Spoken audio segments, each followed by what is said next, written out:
Happy birthday, Super Smash Bros. Ultimate. What's going on, everyone? Septic here, and welcome back to another Super Smash Bros. Video. Never thought I'd be saying those words again, but here we are. But this time for a little fun video. We're here to celebrate Smash Ultimate's 5th birthday. It has been 5 years since Smash Ultimate released. I can still remember just how it was announced. At March 2018 Direct, just watching these games get announced, and then all of a sudden being thrown off guard when it ends with Smash Switch. Come June of that same year, we got the reveal that the game's called Smash Ultimate and that every single fighter would be returning. It was absolutely huge. And then of course, on top of that, of course, we got more newcomers. And I gotta say, all of them were great. We finally got to see characters like Ridley, Simon, King K. Rool. They finally entered the fray through the base roster, and then with the DLC, it was just nothing short of bangers. You know, we had Joker, we had Banjo, we had freaking Sephiroth, and then it ends with Sora,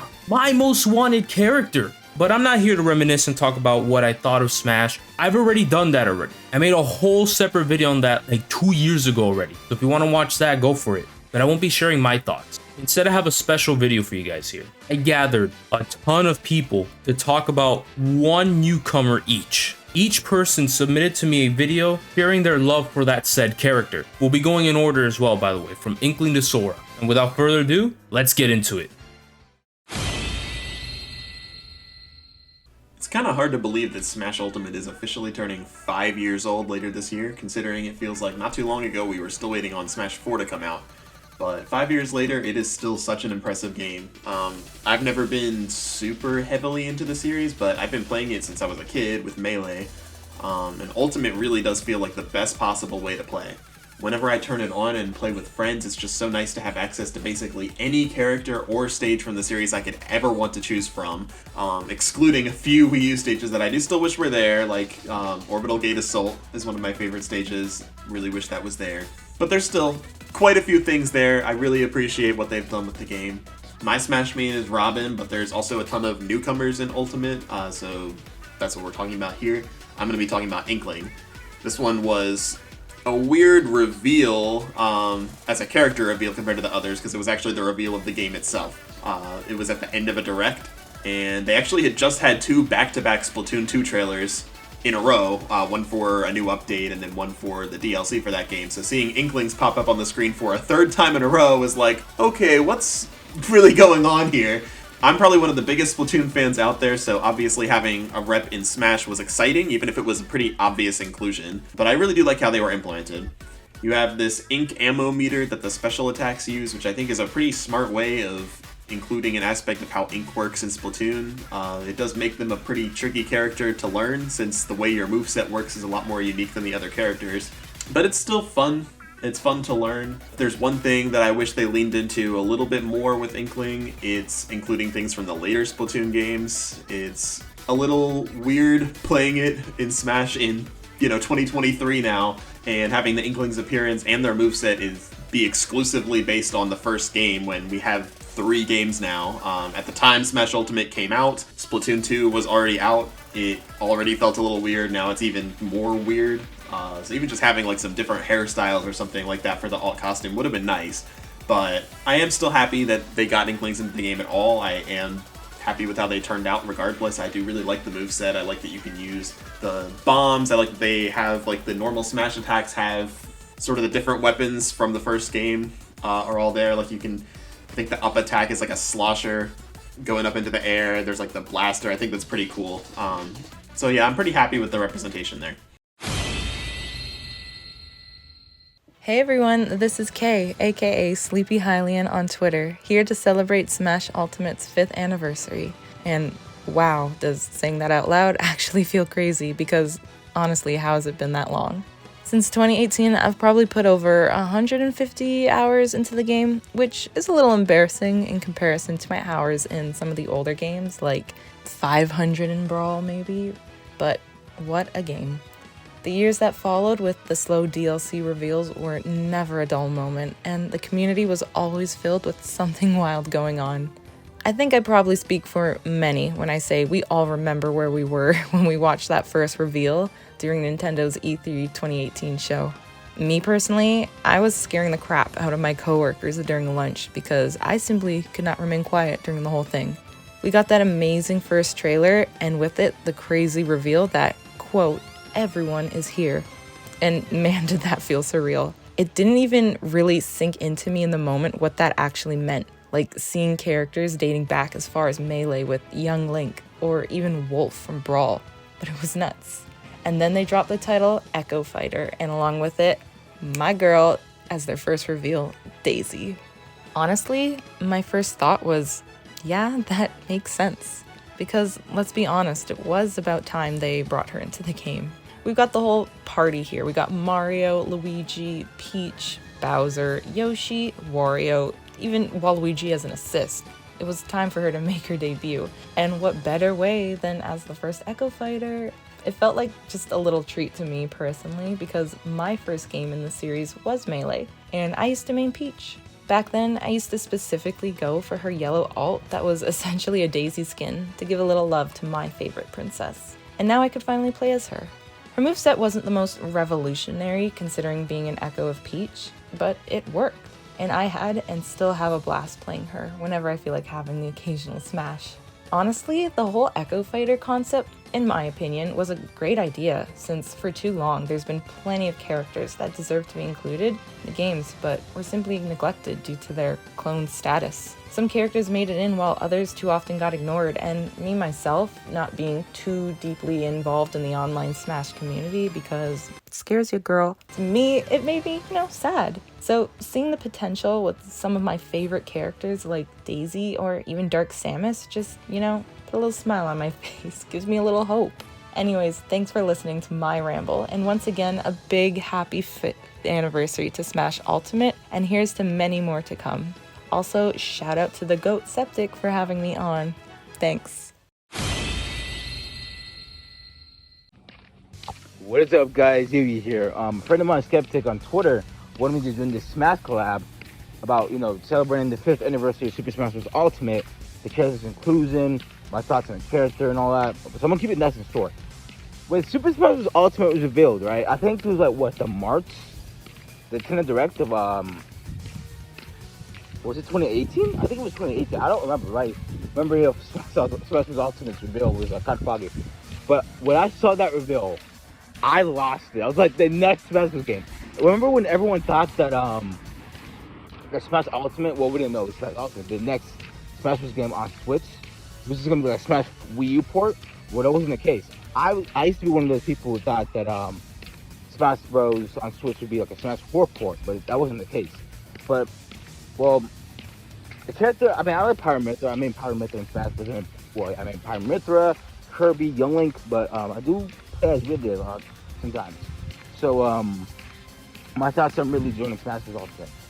Like his inclusion, I thought he would be way too big for the game, from being in the game, but it's fucking crazy how Sakurai and his team were able to put him in the game. Like, what the fuck? And his inclusion, the character reveal of Ridley was pretty cool. I loved it. I lost it. My thoughts on his inclusion is pretty good. I don't know what else to say other than I like Ridley, for Metroid. But that's all I gotta say on the Smash Bros. Collab. Thank you, Skeptic, for letting me join this collab. And yeah. Holy shit. Simon Belmont and Richter Belmont released in Smash Brothers. Dude, it was like my fucking dream come true. Just imagine this. Waking up one morning, not knowing who's getting announced in Smash, waking up and going to YouTube and immediately seeing the Castlevania crossover, being a Castlevania fan yourself, that was a dream come true for me. Finally being able to get my hands on Smash Ultimate and unlocking them both, and giving them a try for the first time was just something that 7-year-old me always dreamed of. As someone who was always obsessed with Castlevania due to the people that I grew up around, it was just awesome. Castlevania has a very special place in my heart as it is, due to growing up in a family with older siblings who would often play it themselves. It was just one of those things that I felt was perfect for Smash, considering that it was something that was mainly on Nintendo consoles up until the point of the PlayStation era with Symphony of the Night and such. But it's finally here. It took about a decade or so for it to finally happen, but here we are. And honestly, I couldn't have asked for a better rendition of them, honestly. If there's one thing I wish they did add was, Alucard as a playable character, but we still got him as an assist trophy, so I won't complain too much about that. Otherwise, seeing them in full HD 3D glory is just amazing. And their gameplay feels fantastic. I think that they really nailed it down to the T with their moveset. Down to the whips just spinning around and such, just like it would in Castlevania 4. Unfortunately, Dracula X did away with that, but that's besides the case. The fact that this is so perfect, and they reference so many things, down to the Grand Cross, was just so cool to me. And I can't thank the team behind Smash Brothers enough for making this happen. And honestly, to this day, I still play Simon Richter Belmont religiously. So, yeah, happy 5th anniversary. I'm back here to talk about Chrom. I feel like it would only be fitting for me to fill the shoes and talk about my boy, the best Fire Emblem Lord, and I'm spitting nothing but the truth. My boy Chrom is finally in a Smash Brothers game. Let me tell you something. I got into Fire Emblem with Fire Emblem Awakening on the Nintendo 3DS. I played the game and I absolutely loved it. Easily one of the best games on the Nintendo 3DS. So since my hype around being a Fire Emblem fan now was at an all-time high, you already know that when Smash 4 was announced, one of my most wanted Nintendo first-party characters to get in was none other than Chrom. And what did I get? I got his boy and his daughter. Don't get me wrong, I don't mind that they're in the game. But not gonna lie, when they were announced, I was kind of guilty that it wasn't Chrom. A part of me still had this hopium in me, like this coping, that one day Chrom will get that chance. As he said in the trailer, someday I will get my chance. And that chance finally came through. With Smash Ultimate, he was revealed as a fighter, which made me happy. I was ecstatic. I thought he was an Ike clone, but it turned out to be more of a Roy echo. And while I'm happy that he's here, not gonna lie, I do wish he was his own fighter. Not too sure if this is more of a controversial take, but me personally, I wish that Chrom had his own moveset. And as a matter of fact, not only have his own moveset, but I wish Lucina would become his echo with this new moveset. It only makes sense, lore-wise, as Lucina's fighting style is just the same as Chrom's. But I digress. I will say though, Chrom is really fun to play. That's also because Roy is really fun to play. A very up-in-your-face character. I like how his recovery is unique compared to Roy.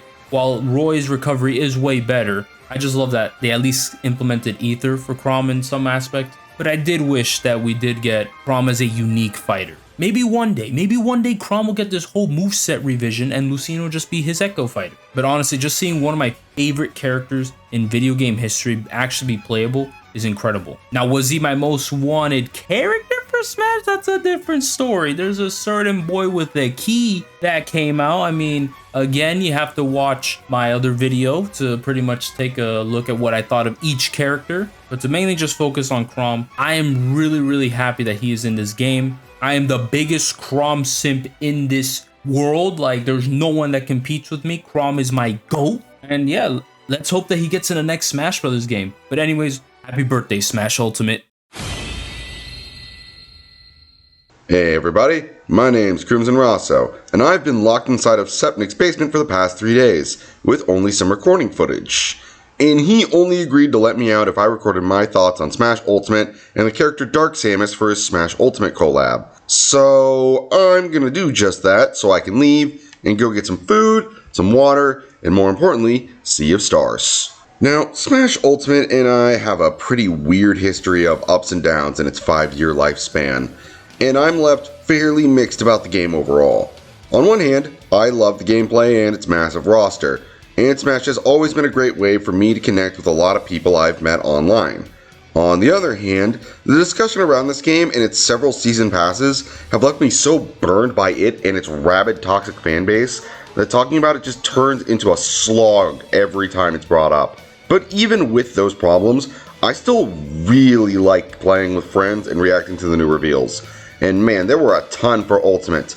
And one of them was, of course, Dark Samus. Now, when I first heard Dark Samus was going to be in the game, I was actually pretty excited. For the longest time, the Metroid series had barely gotten any representation in Smash outside of Samus getting a Zero Suit form in Brawl. So getting both Dark Samus and Ridley in Ultimate was actually really awesome. But then I learned a dark, cold, painful truth.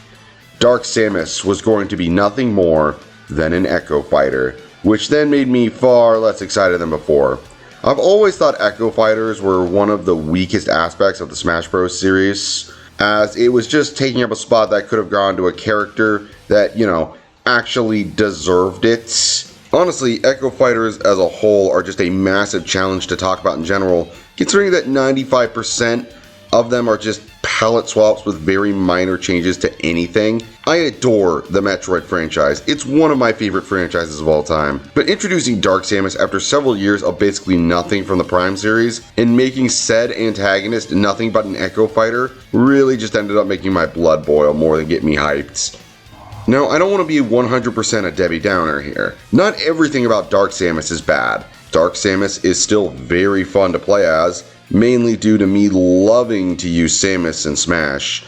And the Dark Samus armor and attacks look really cool, especially the charge shot. That looks badass as hell. But even then, I still wished we had gotten more in the end. That's all for the Dark Samus section. Thanks to Sep for letting me join in on this. Hopefully now, I can see the sun again.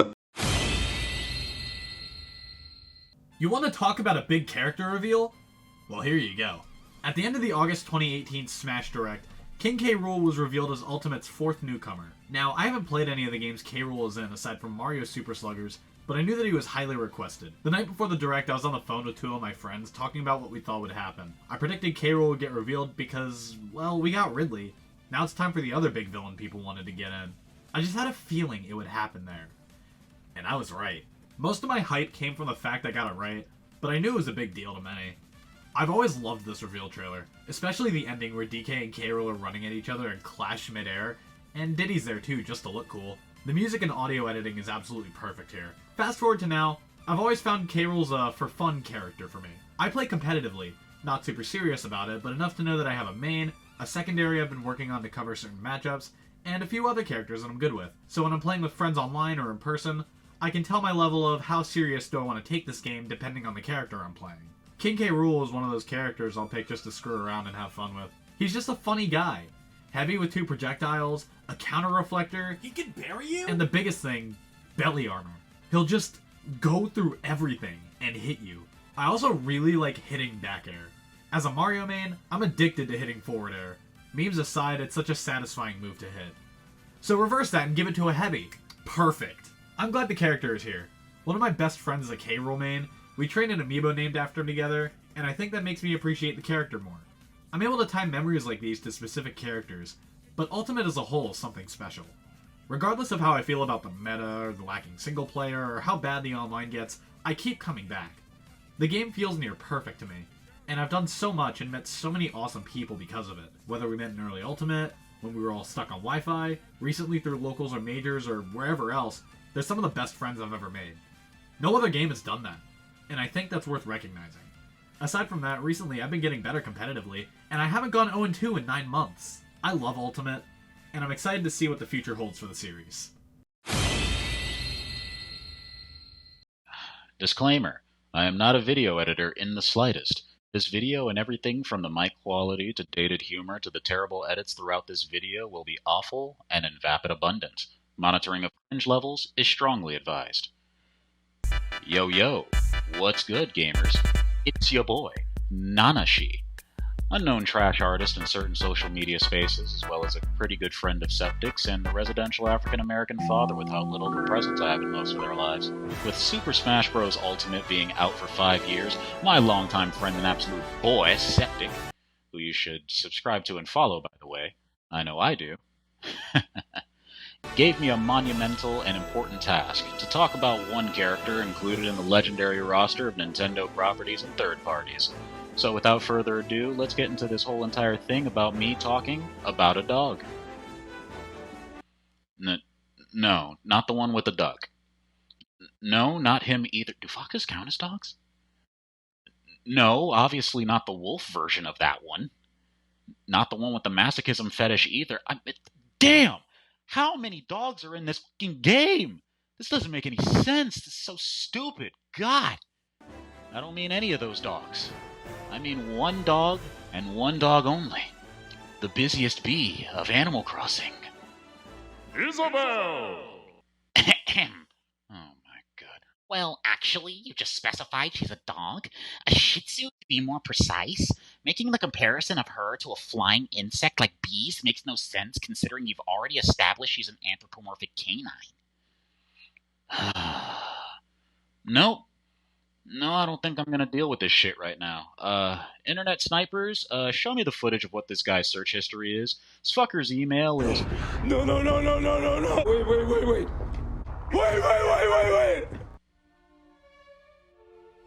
Yo, wait, you serious? We got footage? Wait a minute. No. Bro, on main? No incognito tab or anything?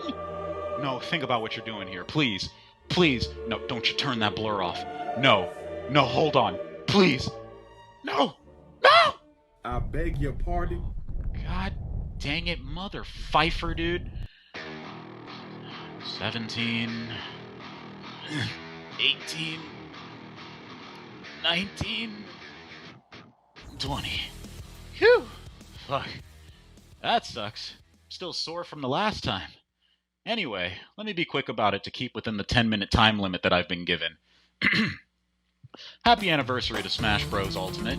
Honestly, even with work and life taking me away from being the gamer like I used to be, I always kind of dust off my Switch and pop in SSBU for the sole purpose of enjoying this game from time to time. With everything from returning characters to new additions to joke characters becoming real to characters we never, ever thought had a chance of making it into this masterpiece, this truly is the magnum opus to the Smash Bros. Legacy.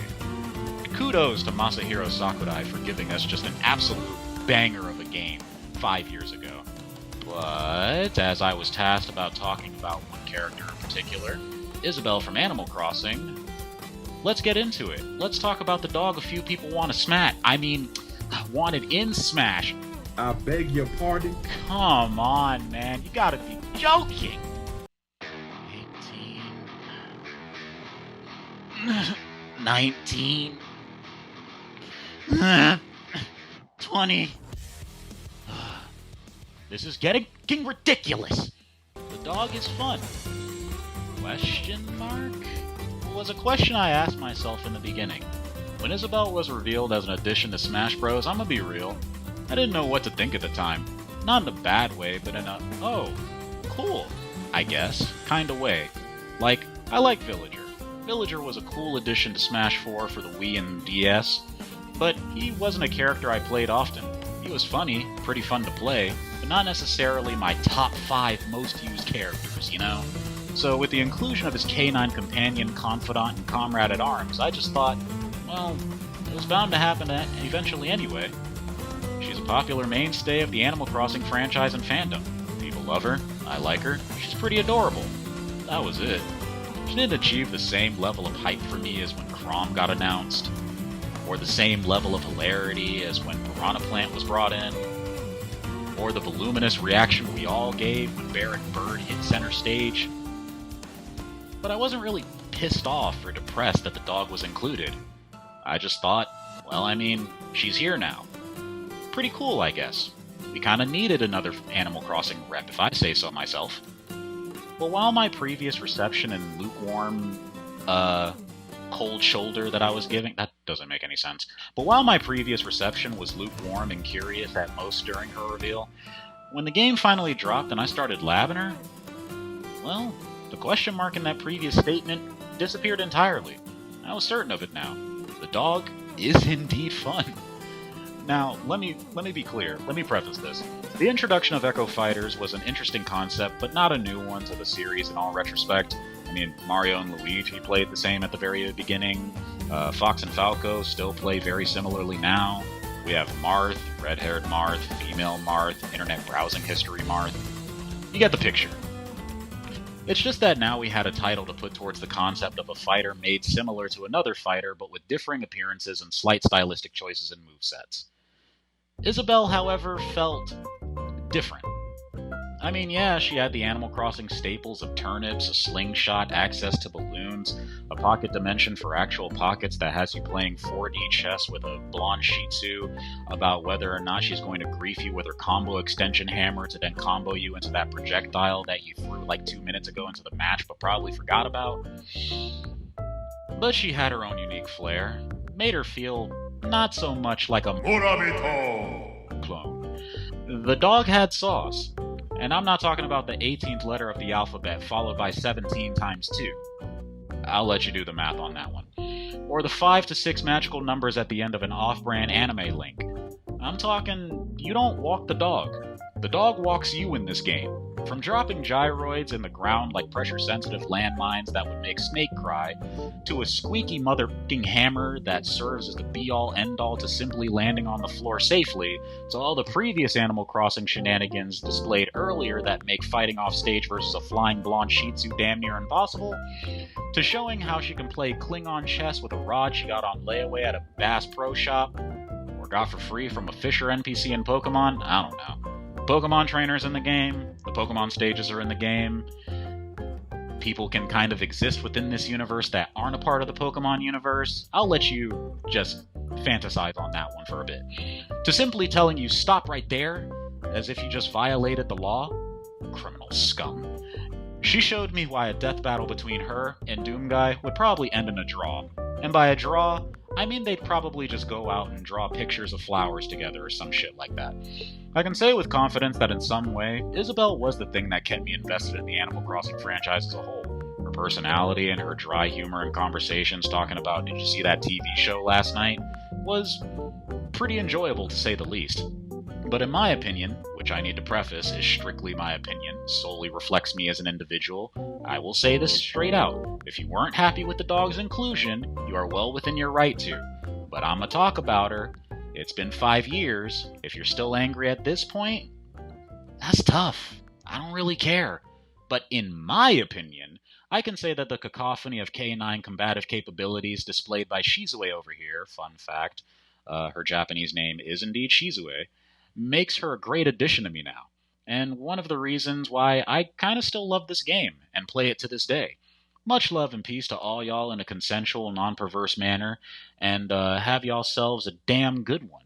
Thank you to Septic for allowing me to talk about this dog for, I'd want to say about 9 minutes now. Joy-Con boys, forever.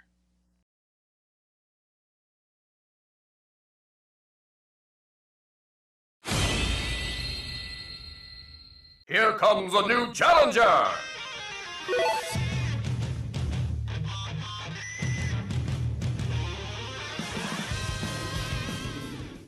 Ken, easily one of the best reveals in Smash Ultimate.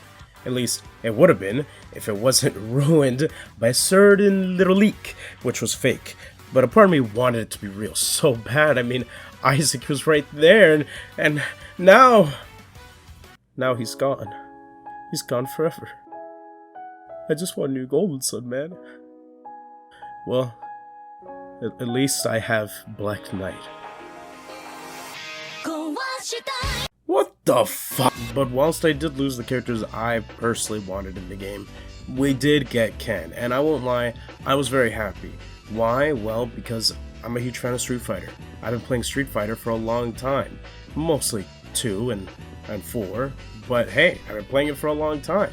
The only games I missed out on was 3 for the most part, but eventually, many years later, I got to play Street Fighter 3. So I have played every Street Fighter game, including the first one. And I don't want to talk about that. I just don't. Look at that fireball! What was that damage? I really don't want to talk about that anymore. I do have a lot of history with Street Fighter though. You see, I had played it on a flip phone of all things, if you couldn't even imagine that. You see, back then, you could actually just buy games on your phone, similar to, a console, a handheld. It was kind of like that. Except they had this really weird thing where you can well, demo the game, sort of. It was the full game, but you could only have it for 15-30 days. Like a rental, basically. And it was cool. And my mom would give me these game rentals, essentially, on her flip phone.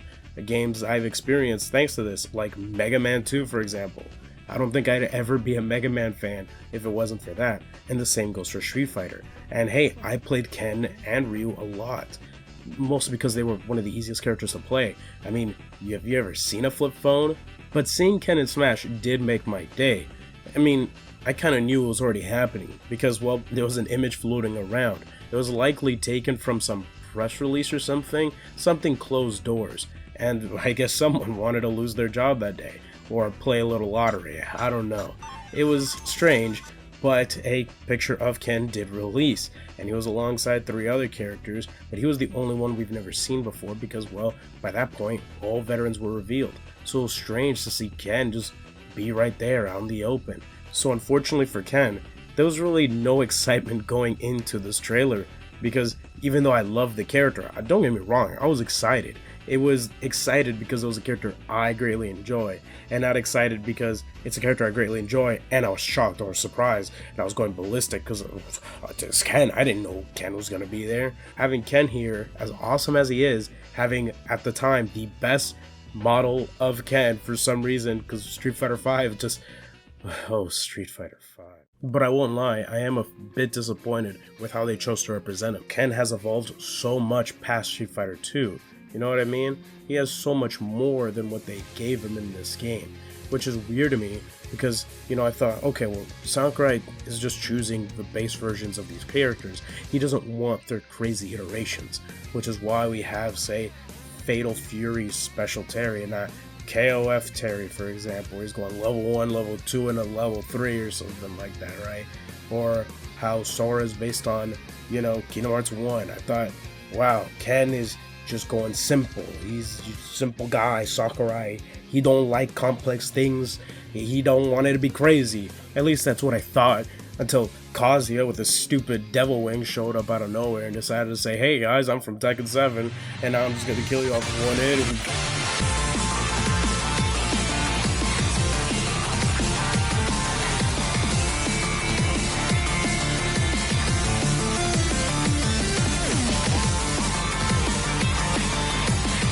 Also, why is he an Echo Fighter too? You know, Echo Fighters were so wasted that it's so weird Ken is considered one. He's so different from Ryu. Like, it's not even a matter of preference. They're just 2 different characters. You know what I mean? I mean, yeah, I guess you could say it's preference, but it's like saying I prefer playing Captain Falcon over Samus. You know what I mean?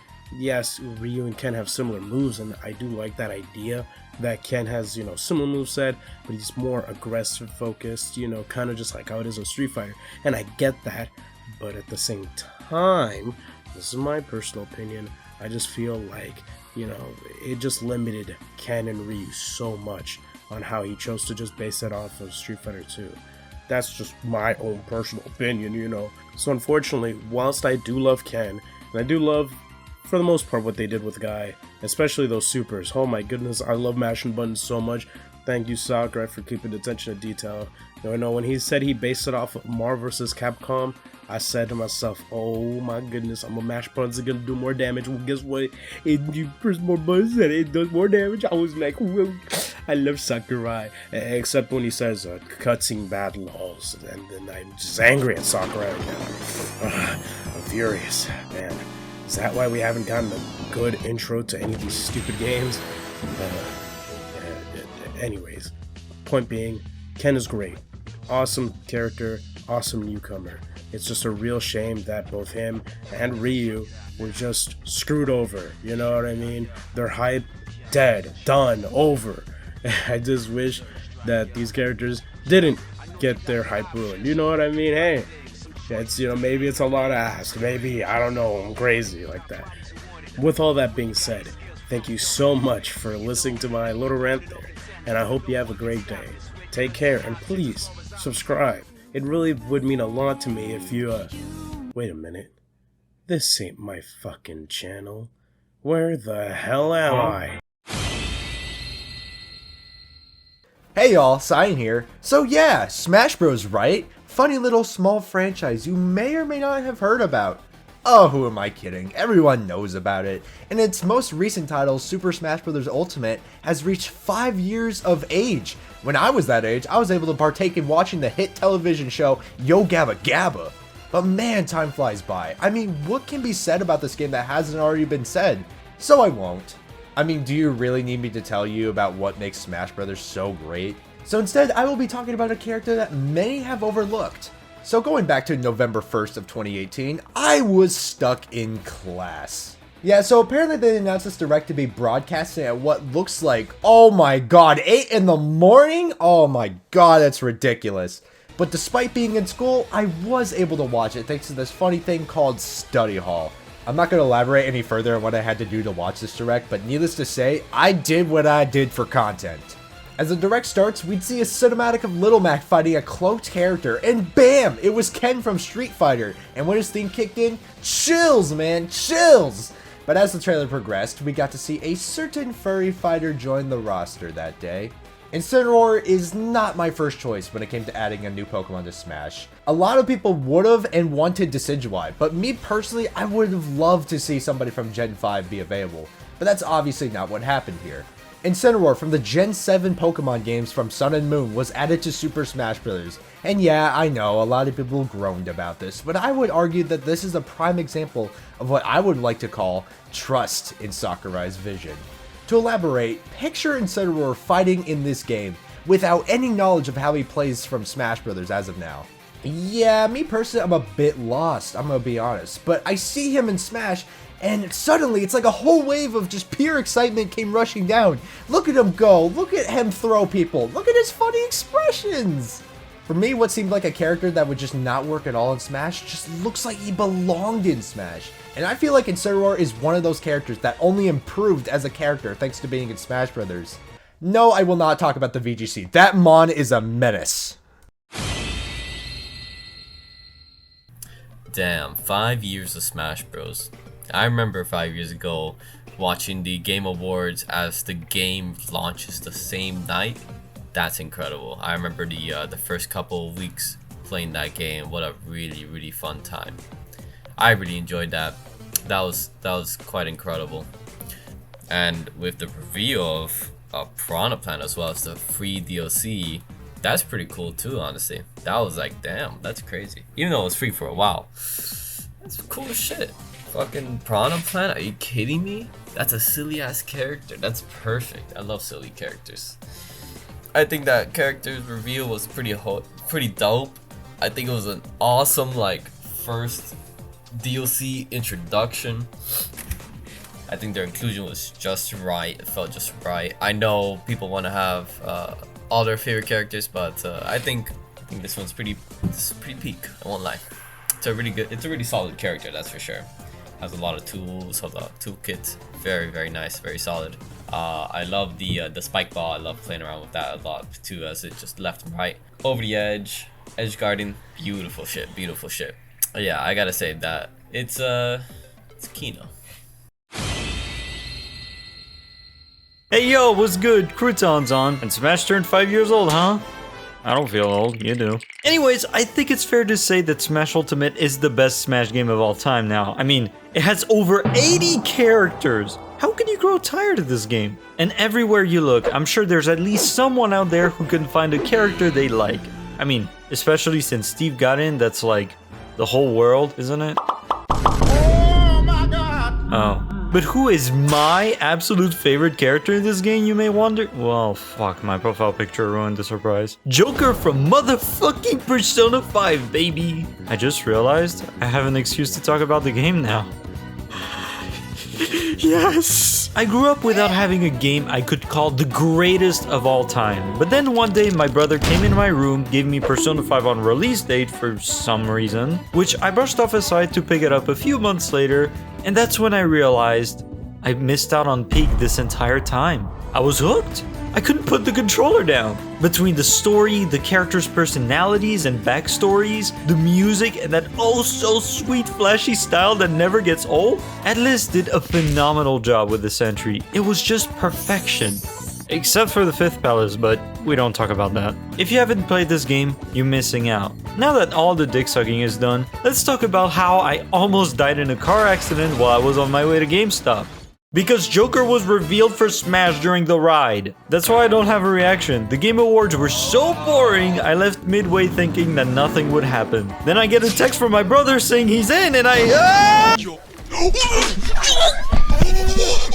Hardest. Oh my god! He was gonna fucking nut. But so how is that Joker from the Personas of the 5th?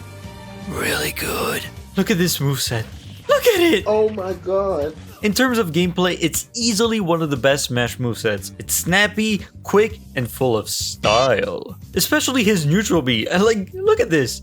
Isn't that fucking awesome? I love doing that off stage and then not being able to recover, because if I press B again, he'll keep doing the funny gun move. It's very cool.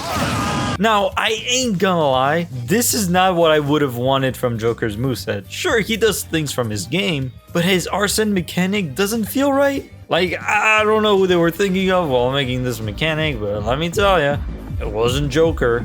Next, the stage. When the leaks came in and said Mementos was gonna be the stage, I got so let down. Cause who in their right mind wants to play in a place like this? Does this look fun to you? I was expecting the Velvet Room or the casino, but we got this instead. Oh wait, that actually looks really fucking good. What a relief seeing the stage was, with all the Phantom Thieves in the back and the stage changing the look based off what song is playing. That's a brilliant idea. Now, is it perfect? We were this close. I also wish they had a Velvet Room theme, but it's okay, I'll live. And of course, can't talk about Persona without mentioning the music, and that song list is, disappointing. I'm not gonna sugarcoat it. Bro, where's Life Will Change, Willpower, or Keeper of Lust? Instead we get... I like this song, but in Smash? Come on, man. I know it sounds like I complained a lot, but Joker's inclusion in Smash, while not perfect, definitely makes me happy. I mean, my childhood first game series adding the character from my favorite game of all time? You fucking bet I screamed like a little girl. Sorry, I was critical earlier, so let me just end this on a better note. Joker's moveset is a shit ton of fun. Easily the most fun combo character to play. His grappling hook to send opponents down just feels so great, and his neutral special is one of the best design moves in the whole game, I'd argue. His stage is absolutely beautiful. The fact that it cycles really makes it one of the best DLC stages. And if you turn hazards off, you have a stage with my favorite layout in the whole game. And the music? It's Persona music, so it's really good. I said, no negativity. I am eternally thankful for the gift that is Smash Ultimate. The future may be uncertain for the series, but what I do know is that Ultimate might be the last time we get a gift like this. And guys, if you're seriously unhappy with this roster, you need to play games. Like, bruh, there's something for everyone here. I got 4 of my most wanted characters in this game, and I'm not going to ask for any more. Don't tempt me. Joker's inclusion is easily my favorite in all of Smash, and I'm ever so grateful to Sakurai. Did Jake step out? I think he did. So hey, mind if you hit that subscribe button on my channel? I do Smash content and that would be pretty cool. But also do it on this channel, that way we're even. Alright, perfect. That's it from me. Y'all take care and bye-bye! Man, oh man. Can't believe it's been a whole ass 5 years since Smash Ultimate first came out. Like, really? 5 years? Shit. I personally feel that Smash Ultimate is probably the most fleshed out Smash game in the entry, coming from games like Melee, which is a competitive mess, Brawl with all its fantastic mods, and Smash 4 with its lackluster event mode, but Smash Run from the 3DS makes up for it. And I feel like this is the most perfect iteration of Smash that Sakurai can cook up. But when it comes to World of Light itself, it was alright. I wasn't really feeling it. It's not the best thing ever. But like I said, Smash Run from the 3DS, best thing ever. Literally the best thing ever. Go buy yourself a 3DS and literally get Smash 3DS and do Smash Run. That's probably the best thing from that mode. As expected, we get DLC for this already massive roster from this game, but I was not expecting these specific characters to come as DLC, which we are going to go over. My top 3 characters from both DLC Pack 1 and 2. It's Joker from Persona 5, Sephiroth from Final Fantasy 7, and my baby boy Sora. He's here. He's finally here. He made it. Let's fucking go, dude. I'm still so happy that he made it in.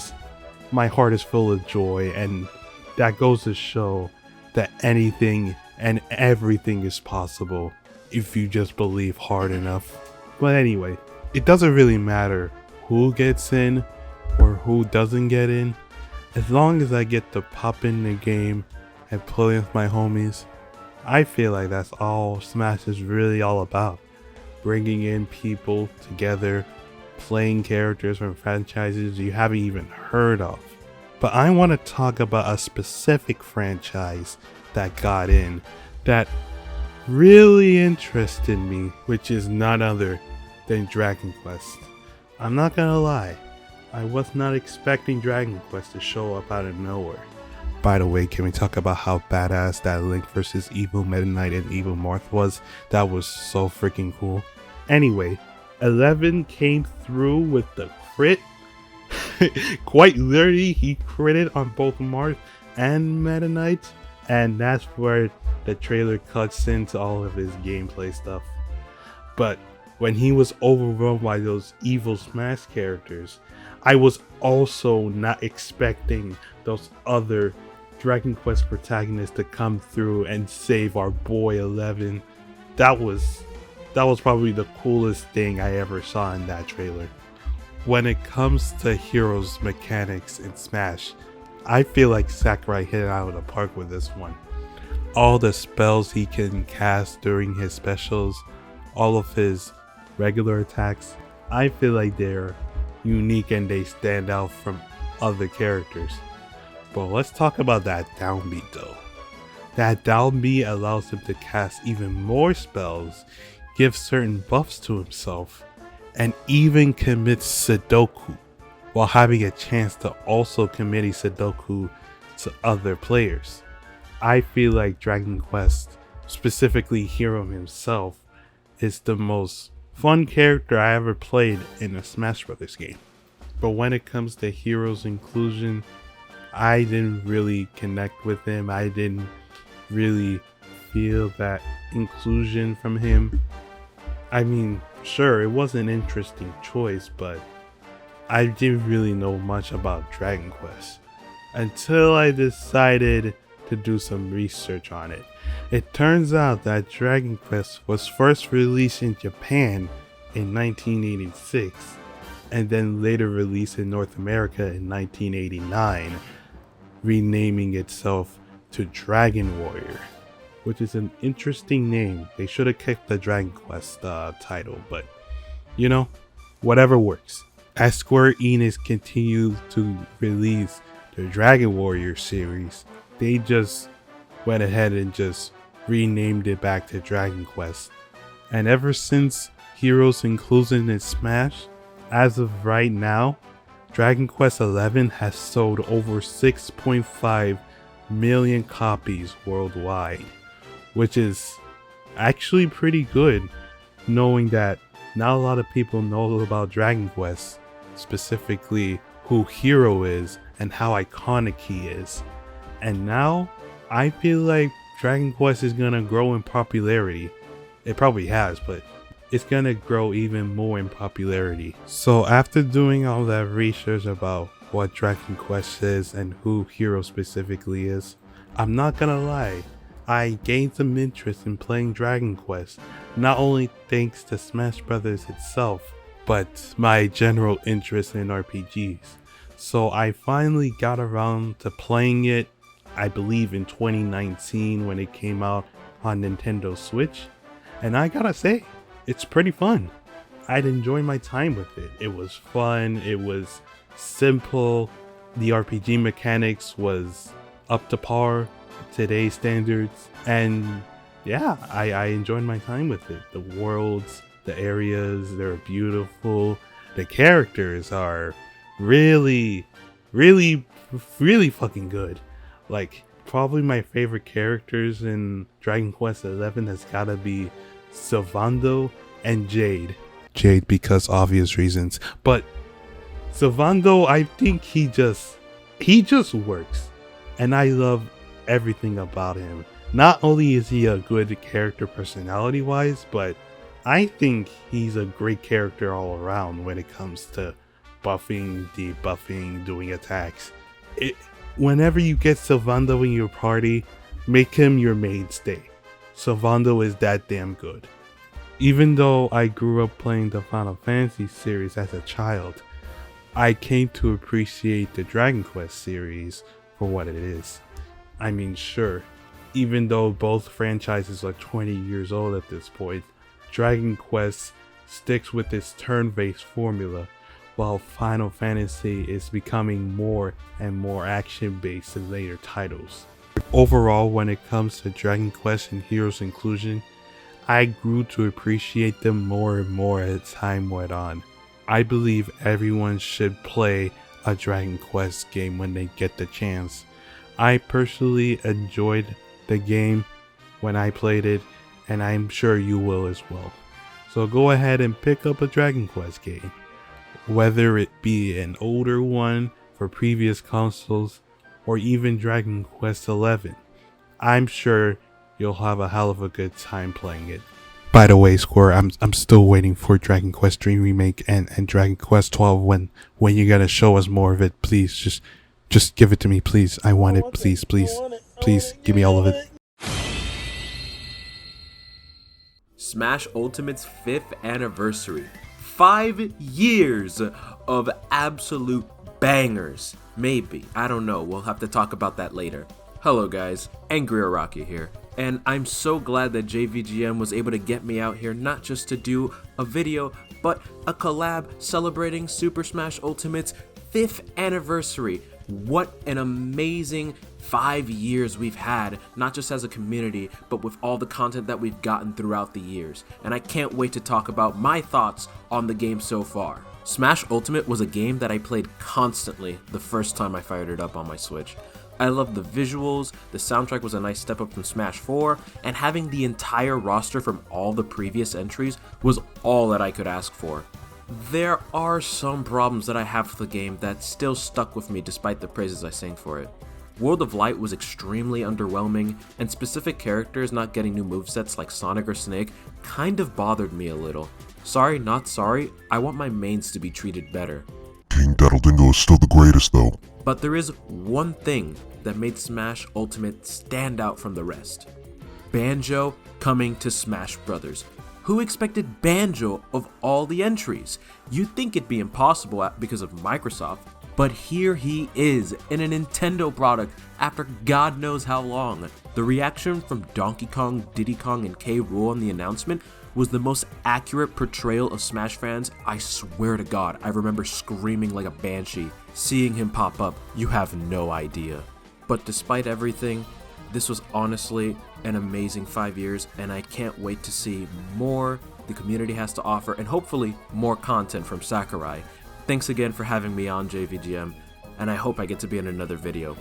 Maybe in some, future collabs, I don't know, maybe, like, hit me up, I'm right here, I need money, please, hit me.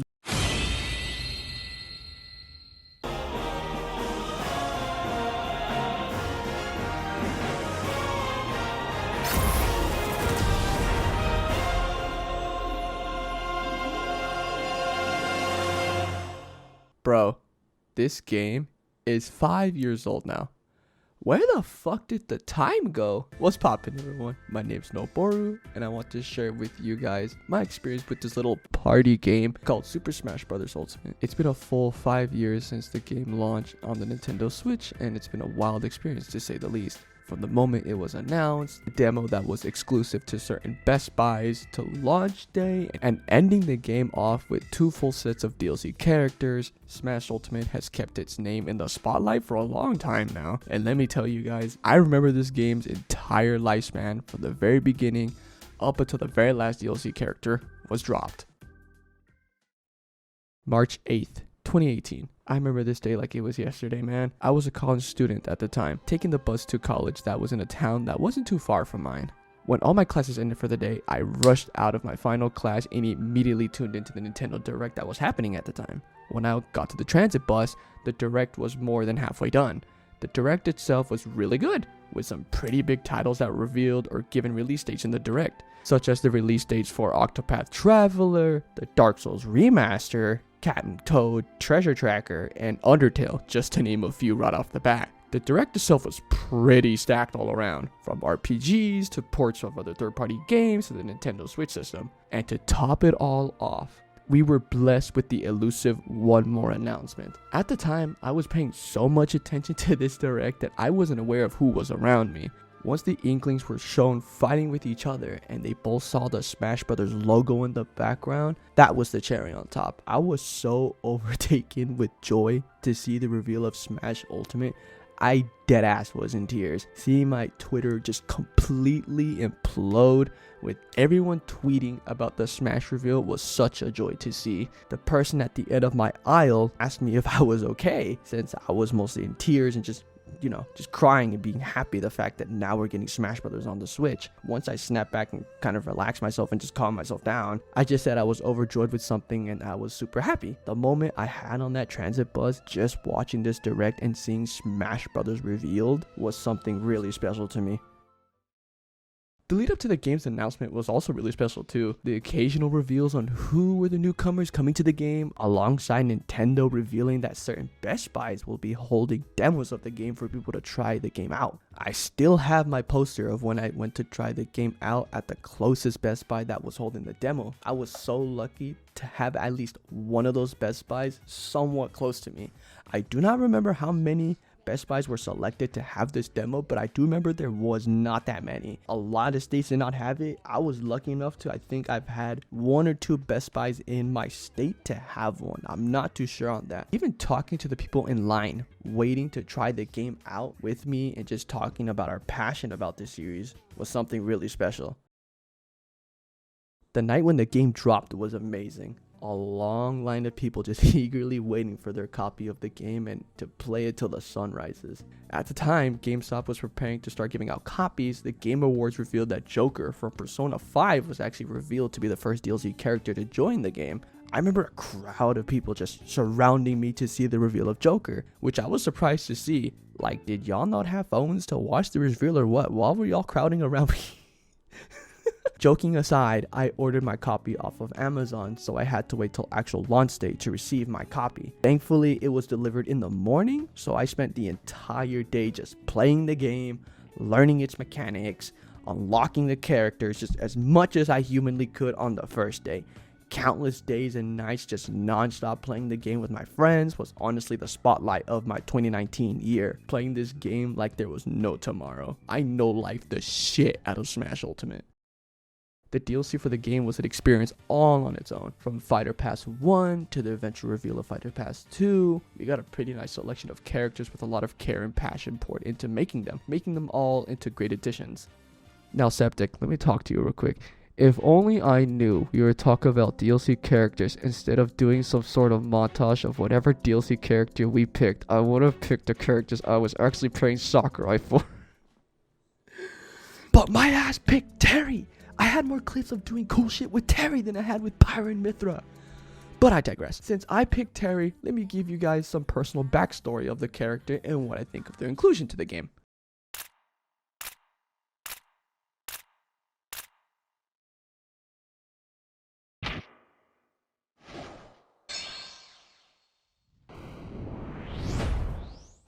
Hey, come on! I'm not gonna hold you guys.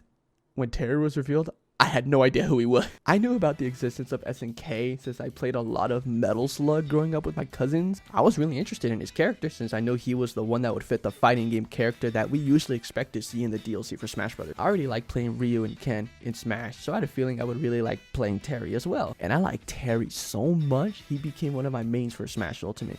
His moves feel smooth and powerful. He looks really stylish when doing combos. His go meter is incredibly fun to use and can make for some insane comebacks if the momentum shifts in your favor. The list goes on. That's not even mentioning the gargantuan list of music that he brought to the table alone. DLC characters usually have a handful of songs, around 8 to 10. but Terry alone brings 50 songs, which a lot of them are bangers, by the way. Overall, I personally really like Terry's inclusion. I couldn't have been happier with the timing he was included as well, since when he was released, I was in my fighting game era of just exploring different fighting games. Until this day, it's the genre of games I play way more than I ever have. In a way, Terry was the spark for me to explore more fighting games that I haven't tried yet, like both Guilty Gear Strive and Guilty Gear Xrd, and even KOF 15, just to name a few.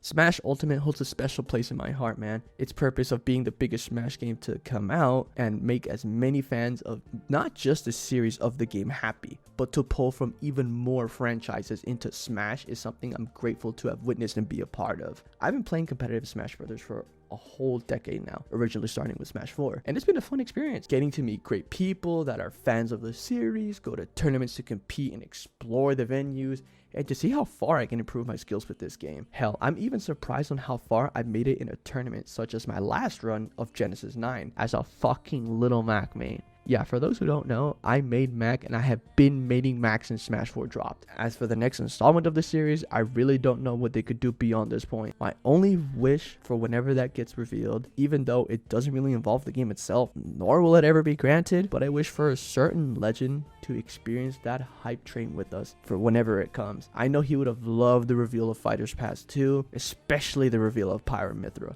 Lord knows I wouldn't be the only one screaming at the top of my lungs for that reveal. But with that said, thank you all for listening to my history with Smash Ultimate, and like a legend once said, please have yourselves a damn good one.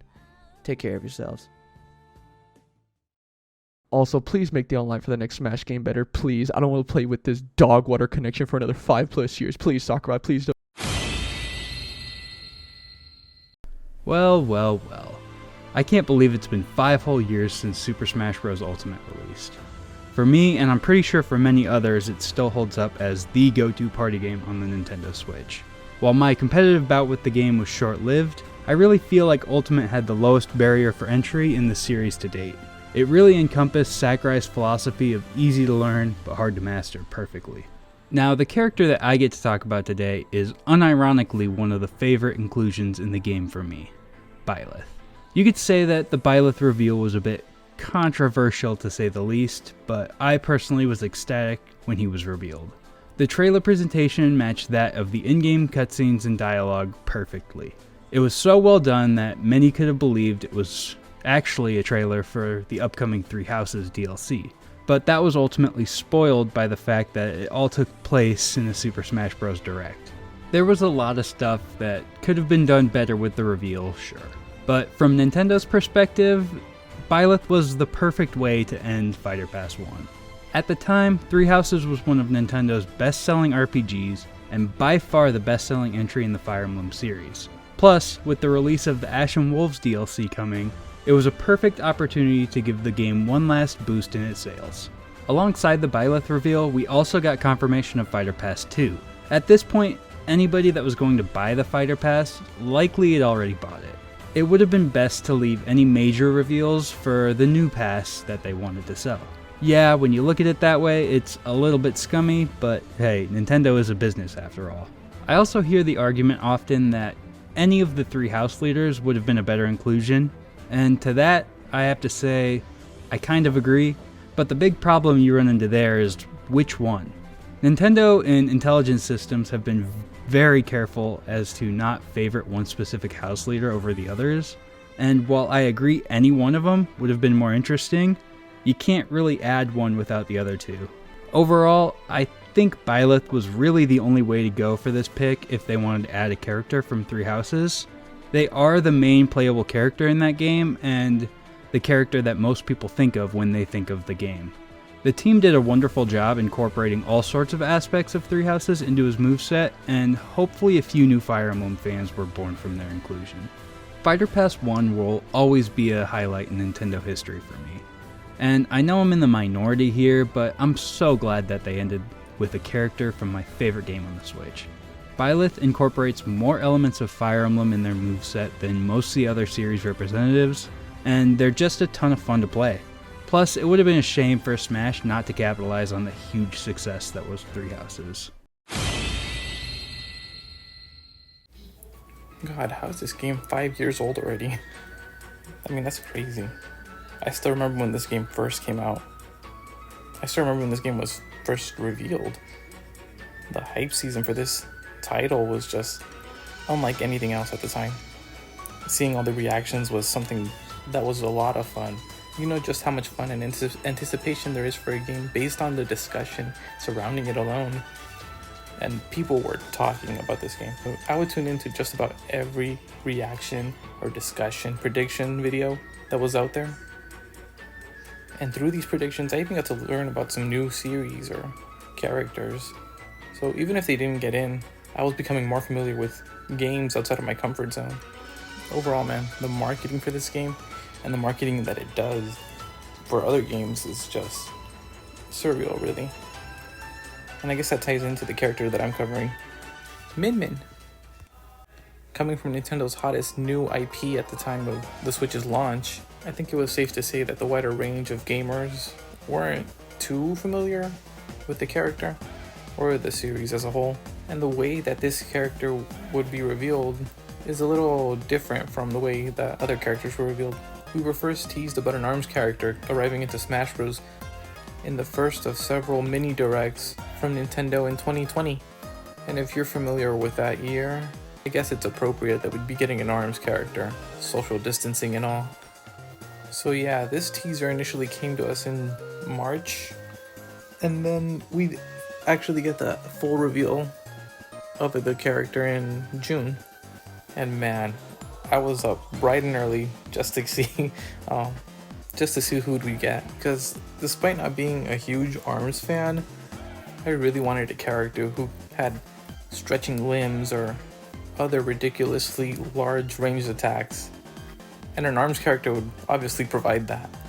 I wanted a character with this type of gimmick ever since Smash 4, probably mostly because I think that was around the time I was watching One Piece, and obviously we weren't gonna get Luffy, but I really enjoyed the concept of having a stretchy fighter. Having a smaller set of characters that you know might get in was actually pretty fun too. We'd be able to reasonably predict which character might get in, because it was guaranteed that one of them was joining. And looking over the roster at the time, I thought it would have been cool if we got Twintel for reasons. But realistically, I don't think it was ever going to be her, because if a character was going to be representing ARMS, I'd expect them to be actually using their arms. But hey, Min Min got in, and I'm actually really happy with that. Her design is just so cool. The ramen bowl aesthetic is perfect, and overall I was going to be happy with whoever got in from ARMS, because it would be a gimmick character that I knew was for me. Well, I might have been disappointed if it was Springman. He's just so boring. Sorry, Springman fans. And can I just quickly talk about the trailer? This trailer was beautiful. It featured a style that we hadn't seen before in the reveal trailers for this game, and this one still holds up incredibly well. And also I'm a bit biased because it heavily features my main Kirby in it. Look at him, he's so cute. Later on in the presentation, after the reveal, I was a bit surprised at how Min Min plays.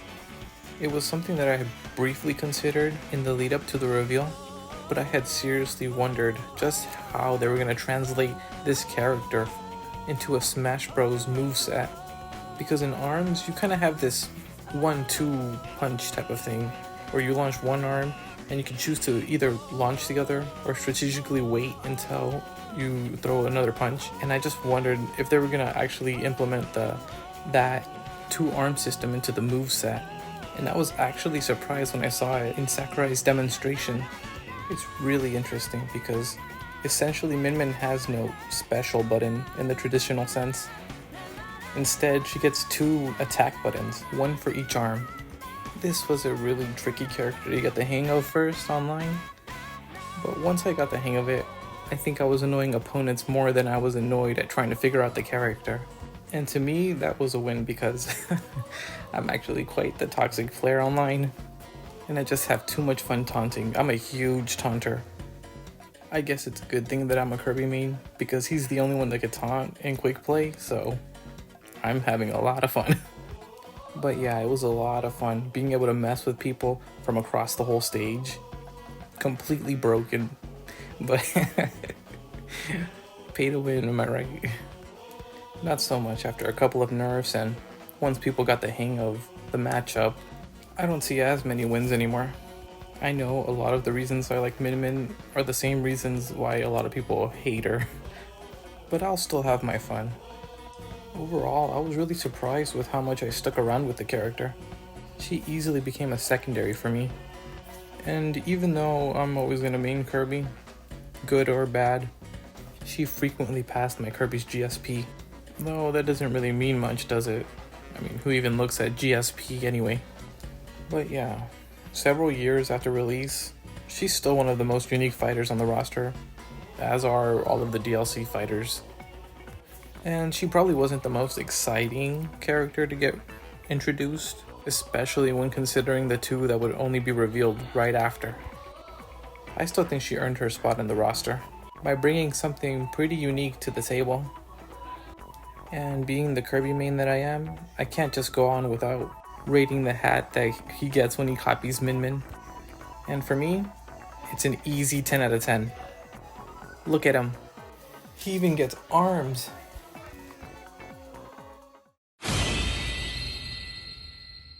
When it comes to Smash Brothers Ultimate, I really cannot say anything else except that fucking happened. Like, out of everything that could have happened, that happened. We had so many characters revealed over the DLC or even the base roster, and it was just hype from initial release, or not even release, but initial announcement trailer with Splatoon joining the fight. And then going on to include all Joker from Persona 5, Sora from Kingdom Hearts, two of my most asked for, but as well as my third most asked for. And this one I thought was just a pipe dream. And it is, of course, talking about Steve from Minecraft. I was in the call with Jacob and, all of our friends when that reveal happened, and I was screaming, I was crying, I was shitting and pissing, dude. I was so excited about that. It was honestly perfect seeing him just there, because the way I see it, where it's like, so with Smash Brothers, it really is about video games and honoring gaming legacies, and to see Minecraft, which was once this really small indie game that I followed online and then eventually got and played for, like, I've been playing for like almost two decades almost. It's really been that long. It's crazy. Or this is my second decade playing it, I mean. Yeah. But regardless of that, I love seeing Steve be this rep for like indie games, and even though he's technically owned by Microsoft now, he's still gonna always be that indie darling to me, because that's what Minecraft was initially. And I would like to also say that they're just freaking awesome, and everybody that was pissed off about it, well, all I can say is mob's mad, baby. Mob's mad. Mob's mad.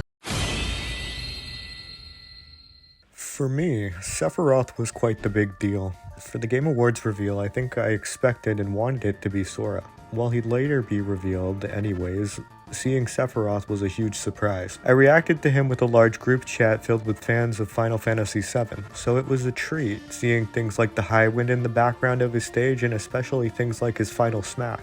It felt refreshing to have a third-party villain, but surprising at the same time. At the time, I had never expected a unique third-party character from an already represented series, but it was a pleasant surprise. As a huge fan of the original game, Sephiroth ended up being one of my favorite characters, and I was very happy to see him. Hey everyone, what up? MadKaiser here, and thanks to the amazing Skeptic for allowing me to be in this collab. It was an absolute honor, and I'm just very happy to be here. Anyway, let's not, drag on for too long and talk about some Smash characters, especially when the character I've been given is actually Pyra and Mythra from Xenoblade Chronicles 2. Now back then when this was revealed back in like 2021, I believe, This got people mind blown and just so happy just to see another Xenoblade rep be in Smash, but not in the way we expected to be. Because obviously Xenoblade 1 had, Shulk from that game being into Smash, so people were expecting Xenoblade Chronicles 2's Rex, who's the main character of that game, to be in Smash. But with a nice, clever subversion of expectations, it was actually Pyra and Mythra, which honestly caught a lot of people on guard, but still blew everyone's away and still made people so much happy regardless. Heck, even Pyra and Mythra's voice actors reacted to this, which is actually pretty cool. Not only that, but the art style for both characters are absolutely amazing and definitely do feel faithful to Xenoblade Chronicles 2's rendition of them, which is more than I can say it's more than I can say for poor old Shulk here. Oh my god, what have they done with him? Not only that, but other than that, they play absolutely well. And honestly, I can only just say is that, while initially, when I wasn't into Xenoblade and I saw this, I didn't mind it that much. I was more like, I was happy for Xenoblade fans because they deserve it. But looking back now, when I'm into Xenoblade, I have to say that, oh my god, this was definitely such a great moment. And actually even a pivotal moment for the Xenoblade series, given that they've become now, a little bit more mainstream and a little bit more popular now these days, especially with the Switch era just treating them so well. Like in 2017, when the Switch came out, we had Xenoblade Chronicles 2, then the year after, we had Torna, then in 2020, we of course had Xenoblade Chronicles Definitive Edition, then obviously 2021 we had this moment, and then the last 2 years afterwards we had Xenoblade Chronicles 3 and Future Redeemed. So that was pretty much awesome, and definitely Xenoblade fans were eating real good. And honestly, I'm pretty sure Etika, may he rest in peace, is looking down from the heavens and just crying and screaming about this moment. Oh man, he would have loved to see this moment. And obviously, my thoughts about their inclusion are, well, I'm glad to be there. I obviously know that there's going to be some people saying, oh, another anime sword fighter. Oh my god, we had too many of those. Ew. But I can say that it's just, screw that. Screw what people have to say about that. Honestly, it's warranted, and I'm happy to see them be here. Absolutely love their palette, colors, and the stage for what they got.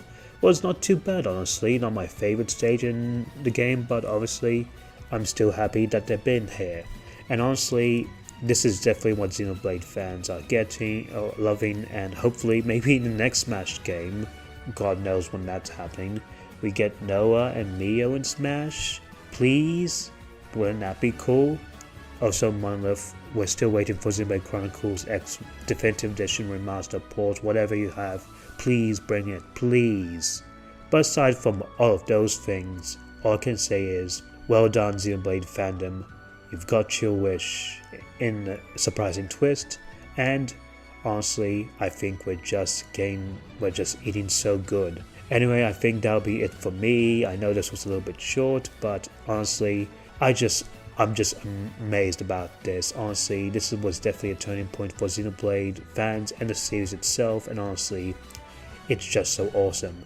So by the way, thank you for Skeptic for having me be here.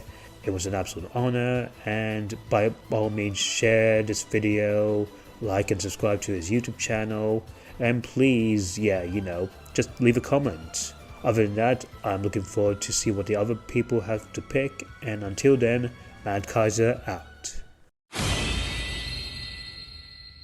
Growing up, my first exposure to fighting games was Tekken 3. From there on, I played almost every single game from the series, and ever since then, I've been a Tekken fan. So seeing that Kazuya made it in as the second to last DLC character for Super Smash Bros. Ultimate genuinely made me feel pretty damn hyped.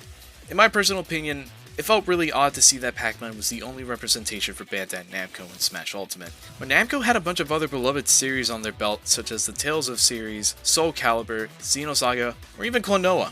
But needless to say, I'm very glad that out of all of those series, Sakurai decided to pick Tekken.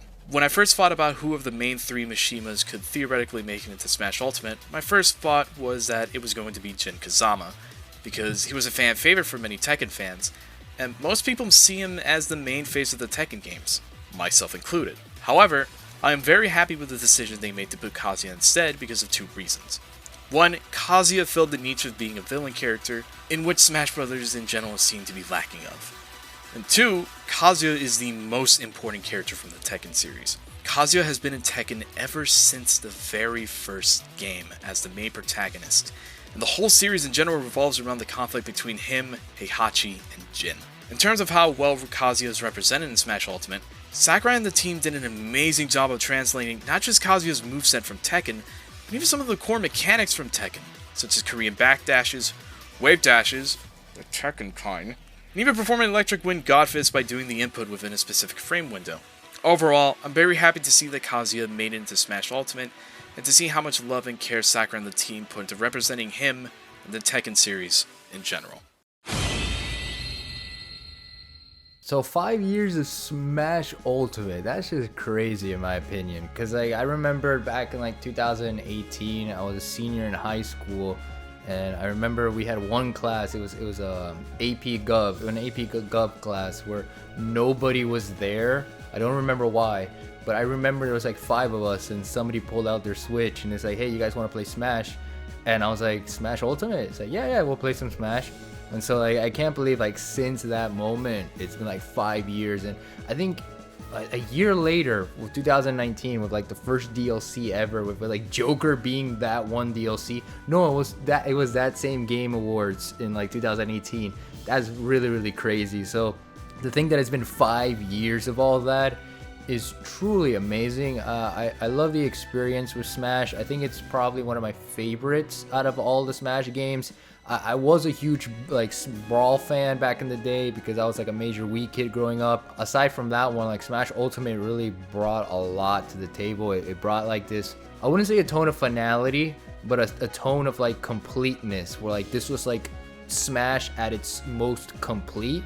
And I think that's what makes Smash Ultimate truly incredible, especially with the amount of DLCs that you've gotten over the years, and all that kind of stuff. So it's pretty fantastic in that regard. And in terms of inclusions and the DLCs and the bunch, it was truly incredible to see Sora being the last one, because I said, we had Joker, we also had Hero from the Dragon Quest series, and Banjo back to back in summer of 2019, and then 2020, early 2020, we had Byleth, which was to be expected, but being the last one of the first Fighter Pass DLC, and then getting a second Fighter Pass DLC for the remainder of the years, to having Kazuya, to having Min, to having Steve from Minecraft, and obviously Terry Bogard in the first Fighter Pass, and of course Sora being the last one. Truly incredible, truly amazing. And my reaction to his inclusion was insane, because I was driving. Unfortunately, I couldn't really react to it, as would a regular content creator. But I saw it while I was on my way to do some oil change and whatever, and while I was waiting for the oil change for my car, I saw the trailer and I was just wow. I was blown away by it, because it was something I've always wanted, but in the back of my mind I was it's never gonna happen. But it happened, and it was one of the greatest experiences ever made for everybody who just loves video games in general, because you see that the one character that wasn't just requested, the one character that truly solidifies what a crossover video game event is with its franchise, finally got the slot that it deserved, finally got to be in Smash. And as both a Smash fan and also a Kingdom Hearts fan, I was blown away by it, because I love the Kingdom Hearts franchise. I love the storylines. I love Sora as a protagonist, as a character, and being able to see him not just thrive in his Kingdom Hearts 1 outfit, but also his KH2, his KH3, and his Dream Drop Distance 1 being part of his costume roster. It was truly amazing. It's peak fiction. Truly one of the best things there was for Smash, and truly the best way to finish off the entire DLC Fighter Pass, especially with the way they ended it with Mario and Sora shaking hands and having that sense of I'm finally here, you're finally here, welcome to Smash, it's been a long time coming, welcome to welcome to the fun and the chaos of it. So yeah, that was definitely something I really enjoyed off of all of that. In terms of my gameplay with him, I really love the nuance that he has in regards to like him being a sword fighter, but at the same time, he doesn't really feel like a sword fighter compared to like the Fire Emblem guys, compared to Link, compared to some extent Joker, I guess we can argue is a sword fighter because he uses a knife, which is, you know, technically a short sword, a very, very short sword. But Sora just feels completely different in that aspect, which is just truly incredible. I truly like the way he feels. Obviously, it's not gonna be one-to-one from like the friggin' gameplay of the original games themselves, but it has enough of a reference, it has enough of something to really feel like, hey, this really is Sora from Kingdom Hearts, and this is how he kind of feels in the video, in his franchise. And so truly amazing, truly that. I will say one of my favorites of his entire costumes is definitely, at least the way Smash has its models, I like the way the Kingdom Hearts 3 outfit looks in this game compared to how it was in the actual game itself. And I think it's again because of the graphic design of Sakurai and the people involved with Smash. And so that's like one of my favorites out of it. I also like his Ultima's design with that one for the KH3 outfit, which is like all white and black and gray and all that. His final form, so to speak. But aside from all that, all the costumes are great. His moveset's phenomenal. Just being reminded of that, of like the one character everybody has been asking for, finally got into Smash and finally became like the final one to finish off the roster. Truly incredible. Truly one of the best moments there was in terms of like not just Nintendo period, not just for Smash, but just all of gaming period.